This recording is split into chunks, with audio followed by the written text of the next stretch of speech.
One of my favorite shows when I was a kid was that one. I love the one where the with that small car would drive around and it would crammed with all those people in it from place to place. And there was that one. What was the name of that? What was the name of it? There was that one angry little guy, and he was always yelling. And he had a very small head, and the big blonde woman was always crushing him. And someone's yelling, you know, take a left, Hoover, take a left, Hoover.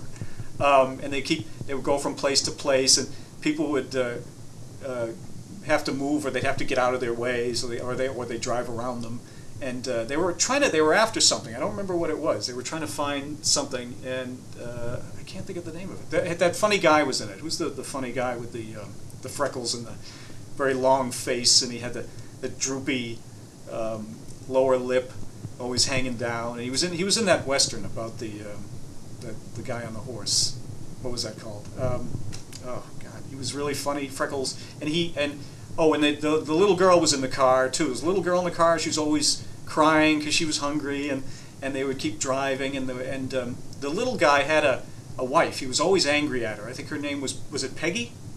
Was her name Peggy? And he was always yelling at her.